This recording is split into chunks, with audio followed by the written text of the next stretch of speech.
Hello, students. I'm Anand Kumar Yadav, and I'm going to deal with the basic concept of mathematics, that is quadratic equation. So, first of all, comes the question that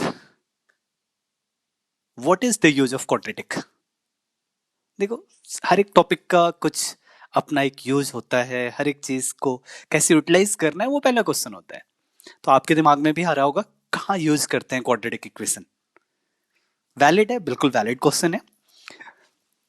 so see, अगर हम बात करें कि कहाँ use करते हैं तो बहुत वाइड रेंज है। आप घर में बहुत सारी ऐसी खाने पीने की चीजें हैं जिसके शेप को अच्छे से अगर आप देखोगे तो वो भी आपका एक क्वाड्रेटिक फंक्शन है। इन अदर वर्ड्स आप कह सकते हो parabola. Parabola is a quadratic function. So basically see, there are some pictures. There is a shape of banana. Getting? Okay. So see, banana is of the form of basically parabola. Okay? अगर अच्छे से आप देखो इसके shape को, अगर अच्छे से आप बनाओगे ना, ये देखो यहां पे थोड़ा सा डायग्राम में बना भी रखा है, आपको दिख नहीं रहा होगा। अब बहुत क्लियरली दिख रहा होगा। दिख रहा है? ये जो शेप है ये आपका पैराबोला कहलाता है। ये मैटर नहीं करता है कि ये ऊपर की तरफ है, नीचे की तरफ है, वर्टिकल है। इसको वर्टिकल कहते हैं, है ना। अगर इसी को थोड़ा बेंड करते हैं तो हॉरिजेंटल भी हो सकता है, तो ये मैटर नहीं करता है ना। कैसे रखा हुआ है नहीं मैटर करता है। सो बेसिकली शेप कैसा होता है क्वाड्रेटिक फंक्शन का, या किस तरीके से प्रैक्टिकली यूज होता है वो आप देख सकते हो। अब बॉल थ्रो करते हो, एक मैकडोनल्ड्स का भी जो बहुत फेमस आपका उसका जो आइकन है आप देख सकते हो। आप बॉल्स थ्रो करते हो, है ना, क्रिकेट खेलते होगे। जब आप बॉल्स थ्रो करते हो या सिंपली भी अगर आप बॉल को उछालते हो तो वो एक ट्रेजेक्ट्री फॉलो करता है, वो मूव करता है। जिस पे मूव करता है उसको ट्रेजेक्ट्री कहते हैं, और वो एक पैराबोला होता है। क्वाड्रेटिक से डील किया जा सकता है। मिसाइल्स वगैरह आए दिन लॉन्च होते हैं, टेस्टिंग होते हैं उस पे, उन सब का जो पाथ होता है वो भी पैराबोलिक होता है। अब आप समझ सकते हो। अगर हमें पता ही नहीं है कि मिसाइल कहाँ पे जाना है, किस तरीके से लॉन्च करना है, उसका पाथ क्या होगा, किस स्पीड पे थ्रो करे, वो सारी चीजें इससे डील होती हैं। अदर जो इंपॉर्टेंट यूसेज है आप चेक कर सकते हो, लाइक कि जो सैटेलाइट है, सैटेलाइट्स वगैरह आप देखते होगे, है ना। आपके घर में डिश यूज होता है, सैटेलाइट डिश, आप चेक कर सकते हो। उसके कर्व को अगर अच्छे से देखा जाए ना तो वो पैराबोलिक कर्व होता है, क्योंकि पैराबोलिक रिफ्लेक्टर यूज किया जाता है किसी भी चीज को अच्छे से रिफ्लेक्ट करने के लिए। बहुत सारी इंपॉर्टेंट प्रॉपर्टीज होती हैं पैराबोलिक रिफ्लेक्टर की, है ना। जब टॉपिक को और आगे बढ़ाएंगे तो आपको समझ में आएगा। फिजिक्स वगैरह में भी आप देखते हो पैराबोलिक मिरर से ray coming parallel to axis after reflection passes through focus, है ना। ये सारी चीजें कैसे प्रूफ होती हैं वो सारी चीजें यहाँ पे मिलेंगी आपको। ब्रिज आप देखते होगे, म्यूजिकल फाउंटेन वगैरह होते हैं, उन सब पे जो ट्रेजेक्ट्री होता है वो हमेशा आपका एक क्वाड्रेटिक होता है। तो क्वाड्रेटिक कितना इंपॉर्टेंट है शायद आपको थोड़ा सा क्लियर हुआ हो। आगे बढ़े। सो देखिए, let us deal with the concept of quadratic equation. So first of all, definition of the quadratic equation. How to define? Okay. See, an equation that contains a variable with an exponent of 2 but no higher power is called quadratic equation. Most important point in a expression of the quadratic equation is that is ax square plus bx plus c equal to 0. A cannot be 0. Very obvious, because if a is 0, then quadratic will become a linear function. Clear? Next one. ABC belongs to complex number C. This is complex number. C stands for complex number. जब आप 9th 10th तक पढ़ रहे थे वहां पे आपने हमेशा ABC belongs to real number बोला। पता है क्यों? क्योंकि 9th 10th तक कॉम्प्लेक्स नंबर है नहीं। जैसे आप 11th में एंटर करते हो ना, third topic of the NCERT is complex number. So from 11th onward कभी भी अगर क्वाड्रेटिक के डेफिनेशन की बात आती है तो आपको कहना चाहिए कि एबीसी कॉम्प्लेक्स नंबर को बिलोंग करता है। क्लियर? इसमें कोई कंफ्यूजन नहीं होना चाहिए।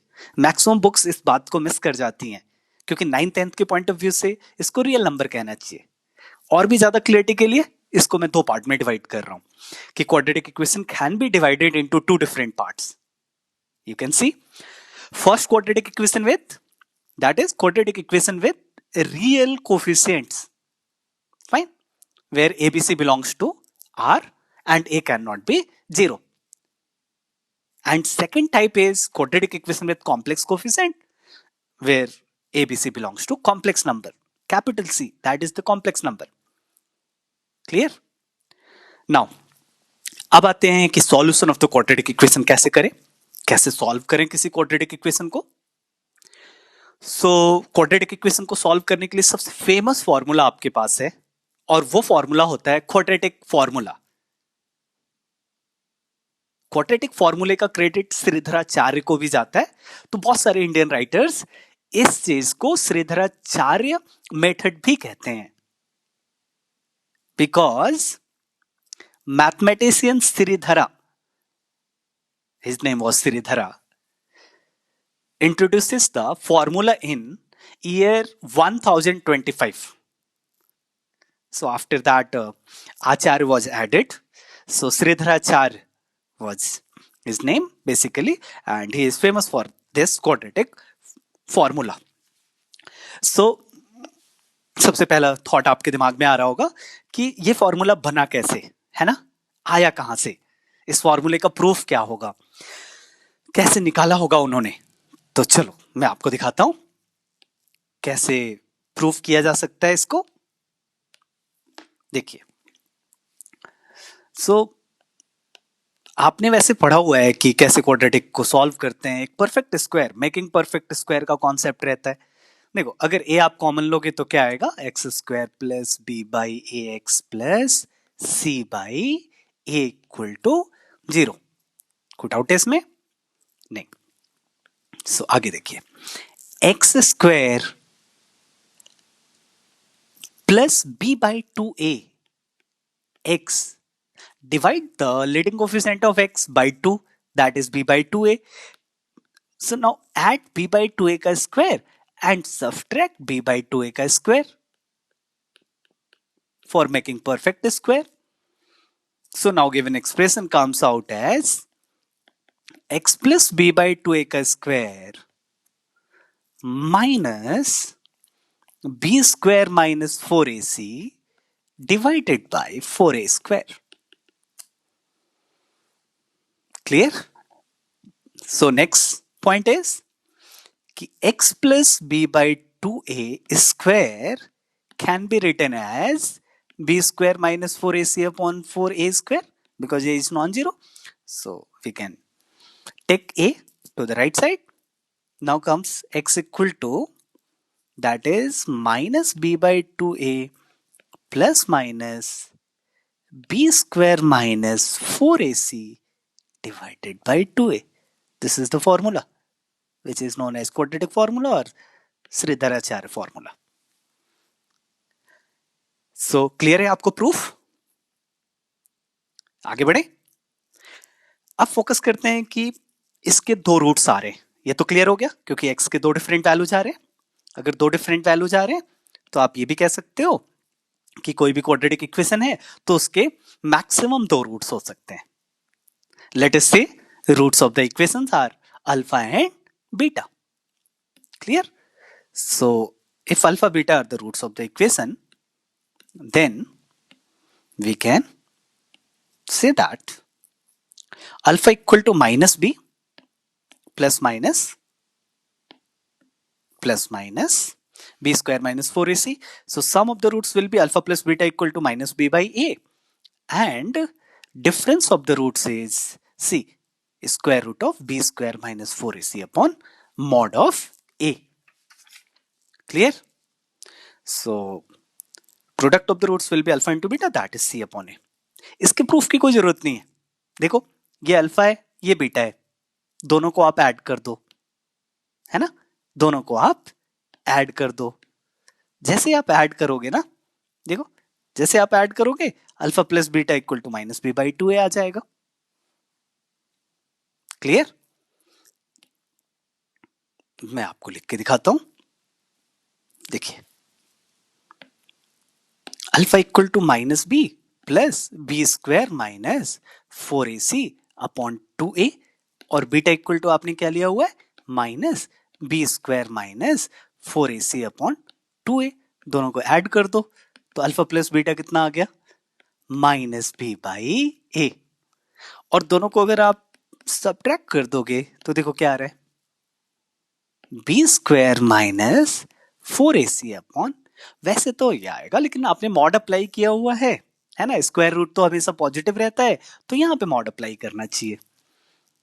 और अल्फा इंटू बीटा वो डायरेक्टली आ जाएगा c बाई ए.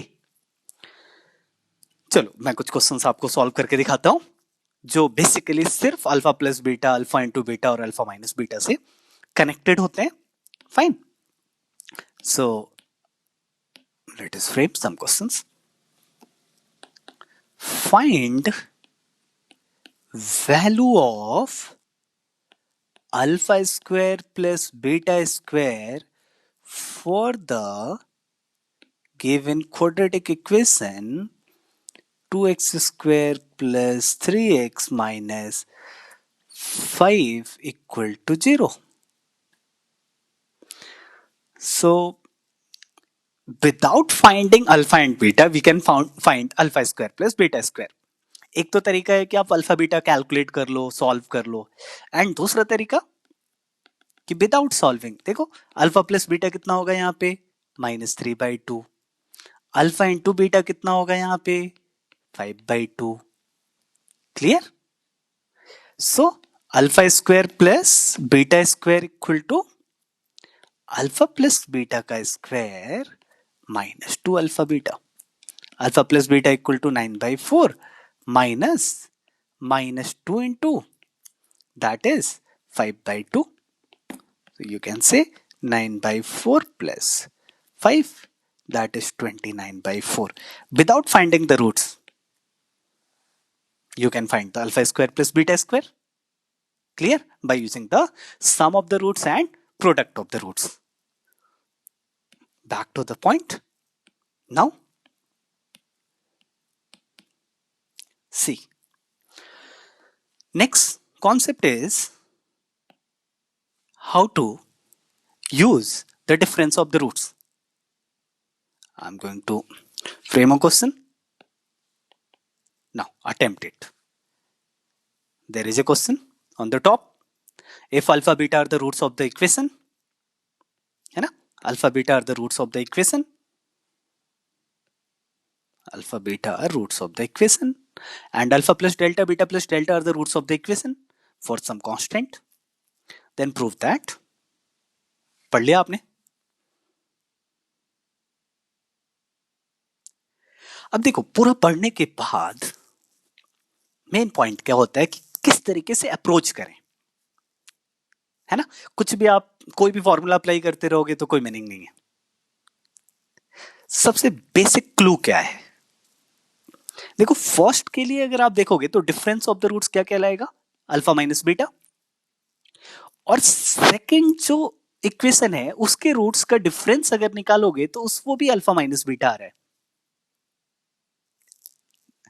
ये आपका कैच है पूरे क्वेश्चन का, है ना, कि दोनों का डिफरेंस इक्वल है. तो हम किस कॉन्सेप्ट से मूव करेंगे कि difference of the first equation is alpha minus beta, that is square root of B square minus 4ac upon mod of a. अभी हमने उसको प्रूव भी किया था. एंड सेकंड के लिए जब आप डिफरेंस ऑफ द रूट्स निकालोगे तो वो भी आ जाएगा alpha minus beta. Now divide equation 1 and 2. So alpha minus beta will cancel out. Right side will be mod of a root of b square minus 4ac upon small a square root of capital B square minus 4 capital A capital C. Next line में आप check कर सकते हो. Hence proved. Clear? कोई doubt तो नहीं है यहां तक? अब आगे बढ़ते हैं नेचर ऑफ द रूट्स पे। Clear? See, meaning of the nature of the roots is कि कोई भी नंबर कैसा होता है, या तो रियल नंबर हो सकता है, कॉम्प्लेक्स हो सकता है ना? रियल नंबर के भी बहुत सारे पार्ट होते हैं, रियल, रेशनल, इरेशनल, इंटीजर, है ना? तो बहुत सारे कैटेगरीज होंगे। सबसे पहले हम फोकस करेंगे कि रियल है या इमेजिनरी है, देन सेकंड राउंड में आएंगे कि रियल का जो सब सेट है, दैट इज रेशनल है, इरेशनल है, इंटीजर है, उस पर सेकंड राउंड में मूव करेंगे। क्लियर?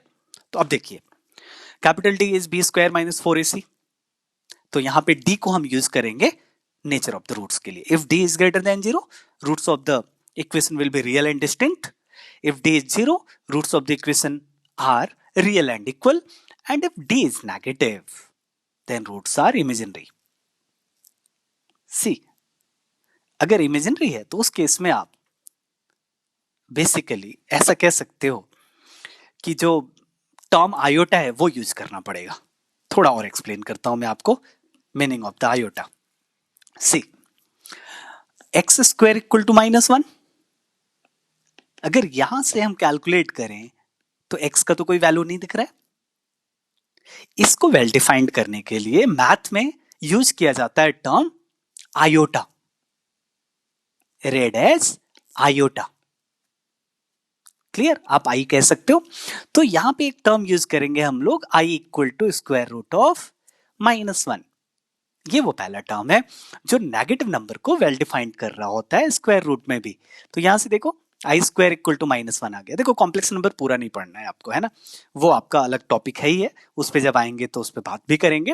बट अभी आपको इतना पता होना चाहिए कि आई स्क्वायर या आयोटा का स्क्वायर जो होता है वो -1 होता है, और square of a number negative हो सकता है। कोई जरूरी नहीं है कि स्क्वायर ऑफ नंबर पॉजिटिव ही हो। क्लियर? यहीं से कॉम्प्लेक्स नंबर का बेसिक स्टार्टिंग रहता है। तो इतना आपको पता होना चाहिए कि iota is a complex number. Clear? अब इस पॉइंट को यूज करके अब हम नेक्स्ट पे आते हैं कि रेशनल रूट्स के लिए आप कंडीशंस कैसे निकालोगे। रेशनल रूट्स, देखो, रेशनल का मतलब होता है, एग्जांपल्स की बात करें तो 2/3, 5/7, -3/4, ये सारे रेशनल नंबर हैं। आपने पढ़ा हुआ है, अगर p/q के टाइप का कोई नंबर है तो उसको रेशनल नंबर आप कहते हो। कोई भी स्क्वायर रूट नहीं होना चाहिए, है ना? Square root of 2 is an irrational number, है ना? सो बेसिकली अगर रेशनल रूट्स चाहिए तो आप अल्फा बीटा पे अगर आप फोकस करना चाहोगे तो वो ये टर्म है अल्फा बीटा। देखो, बी स्क्वायर -4ac अगर आपका ये टर्म अगर परफेक्ट स्क्वायर नहीं रहा, जिसको डी का नाम दिया था, बी स्क्वायर -4ac, इसको परफेक्ट स्क्वायर होना चाहिए। अगर ये परफेक्ट स्क्वायर हो गया, ए और बी अगर आपके रेशनल वैल्यूज हैं, तो आप कह सकते हो कि अल्फा बीटा क्या है? रेशनल रूट्स है। क्लियर? सो सी, फोकस करते हैं कि इस स्लाइड पे कि कैसे कंडीशंस को जनरेट करना चाहिए। तो that is roots of the equations will be rational if D is a perfect square and ABC belongs to Q for rational number. कोई डाउट है यहां तक? चलिए आगे बढ़ते हैं फिर। इरेशनल अगर डी परफेक्ट स्क्वायर नहीं रहा, है ना, if D is not a perfect square, तो ऑब्वियस है कि हमारा जो पॉइंट है वो रूट्स के फॉर्म में रेशनल नहीं हो सकता है। तो उस केस में बड़ा यूनिक सा एक पॉइंट मिलेगा, if D is not a perfect square and ABC belongs to Q, तो आप कह सकते हो कि alpha beta are of the form of P plus root Q and P minus root Q. Clear? अब आते हैं नेक्स्ट इंपॉर्टेंट पॉइंट पे कि इंटीग्रल रूट्स के लिए अगर कंडीशन निकालना है तो क्या करें। सो इंटीग्रल रूट्स बड़े डिफरेंट पार्ट है और इसके क्वेश्चंस भी बहुत पूछे जाते हैं कॉम्पिटिटिव एग्जाम्स में, तो बहुत इंपॉर्टेंट है ये। ठीक है? तो देखिए, इंटीग्रल रूट्स के लिए मिस्टर टॉम एम एपोस्टल, बड़ी फेमस मैथमेटिशियन है, टॉम एम एपोस्टल ने एक नए फॉर्म की बात की थी जिसको हम लोग कहते हैं normal form. Normal form of the quadratic equation. तो बेसिकली अगर कोई equation X square plus B x plus C equal to 0 के टाइप का है तो उसको हम लोग नॉर्मल फॉर्म कहते हैं। कोई बहुत बड़ी बात नहीं है, लेकिन यूज बहुत अच्छे से इसको किया जा सकता है और कोई बात नहीं है, ठीक है। देखिए, जैसा आपने देखा कि x square plus B x plus c, ये वाला पॉइंट देखो बुक्स में मिसिंग रहता है, पता नहीं क्यों, बट बहुत कम बुक्स इस बात पे फोकस करती हैं और कंडीशंस भी मिस कर जाते हैं वो, तो इसलिए चेक कीजिए। Fine, B x plus C equal to 0। So see, अगर आप ए से डिवाइड कर देते हो तो कोई दिक्कत नहीं है, कर सकते हो, बहुत इजीली कर सकते हो। क्लियर, किया जा सकता है ये। अब देखिए, अगर आप b बाई ए को कैपिटल बी कह देते हो और c बाई ए को कैपिटल सी कह देते हो, क्योंकि ये भी तो एक वेरिएबल सी है, एक कांस्टेंट के फॉर्म में होंगे capital B and capital C. तो हमने अब इसमें देखो एक्स स्क्वायर का लीडिंग कोफिशिएंट 1 हो गया, ठीक है। अब इसका फायदा कहां होगा, जब अल्फा बीटा आप लिखने जाओगे तो minus B plus minus root of B square minus 4c दिखेगा, केवल a का वैल्यू 1 होगा डिवाइडेड बाई 2, a यहां से रिमूव हो गया। अब सिंपल सा हमें कॉन्सेप्ट यूज करना होगा कि अगर d परफेक्ट स्क्वायर हो जाए, d अगर आपका परफेक्ट स्क्वायर हो जाए, देखिए यहां पे, तो इंटीग्रल रूट्स के लिए सबसे पहले आप क्या करोगे, a को 1 बना लोगे। a को 1 बनाने के लिए a से डिवाइड कर दीजिए, और इसी पार्ट को हमने कहा कि ये normal form of the quadratic equation कहलाता है। जैसे normal form of the quadratic equation पे आप पहुंच जाओगे तो उसके बाद आप देख सकते हो d को परफेक्ट स्क्वायर बना देंगे और b से इंटीजर्स होने चाहिए, तो जो इक्वेशन के रूट्स होंगे वो इंटीग्रल होंगे। क्लियर, अब इससे रिलेटेड क्वेश्चंस कर लेते हैं एक दो, थोड़ा क्लियरिटी आ जाएगा कि एक्चुअली रूट्स का मीनिंग क्या है रेशनल के लिए। सो सी, there is a problem on the top. If both the roots of the equation, if both the roots of the equation, if both the roots of the equations are rational, पढ़ लिया आपने, then find the value of n। देखो, roots अगर rational होना है तो condition अब तक याद हो गया होगा आपको, d हमारा परफेक्ट स्क्वायर होना चाहिए। d परफेक्ट स्क्वायर करके जब आपने इस एक्सप्रेशन को लिखा तो ये आ जाएगा n square plus 19n plus 92।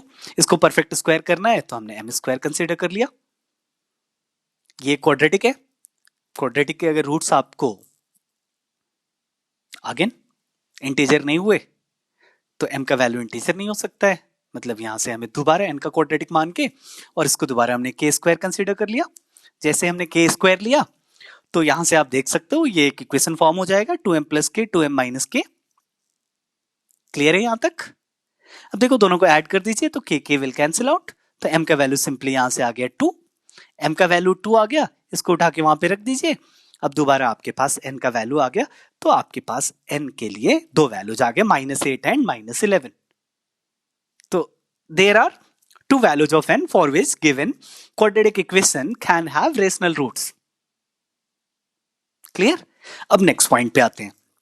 देखो, नेक्स्ट क्वेश्चन इज कि find a belongs to i, i stands for integers, so that roots of the equations are integers। देखो, इंटीग्रल रूट्स के लिए आपको कंडीशन अप्लाई करनी है, a की वैल्यूज कैलकुलेट करना है। पढ़ लिया आपने पूरा? अब देखिए, सबसे पहले हमें क्या करना चाहिए, इसको नॉर्मल फॉर्म में कन्वर्ट करना चाहिए, तो a से डिवाइड कर दीजिए, इस इक्वेशन पे आ गए आप। इसके बाद क्या होना चाहिए, जितने भी लीडिंग कोफिशिएंट है वो इंटीजर होंगे, तभी रूट्स इंटीजर हो सकते हैं, तो लीडिंग कोफिशिएंट को इंटीजर बनाया हमने। जैसे आप इंटीजर बनाओगे तो 3 + 1 अपॉन ए इंटीजर केवल दो वैल्यूज के लिए हो सकता है। कौन कौन सी है? a इक्वल टू +1 एंड a इक्वल टू -1, और कोई पॉसिबिलिटी नहीं है। नेक्स्ट पॉइंट कि क्या दोनों वैल्यूज एक्सेप्ट कर लेना चाहिए, +1 भी और -1 भी? सो आंसर इज कि आपको चेक करना चाहिए, आगे चेक करना चाहिए कि क्या डी परफेक्ट स्क्वायर है, क्योंकि डी परफेक्ट स्क्वायर नहीं रहा तो रेशनल नहीं होंगे। तो डी जैसे आप परफेक्ट स्क्वायर बनाओगे तो उसके लिए केवल ए इक्वल टू 1 एक्सेप्टेबल होगा और अदर वैल्यूज एक्सेप्ट नहीं हो पाएंगी। तो finally only value which is acceptable is a equal to 1. So answer for this question will be a equal to 1, and for a equal to 1 roots of the equation will be integers. Fine. So let's stop it and we will see the next concept in the next lecture. Okay. Thank you for listening me and your kind cooperation. Thanks.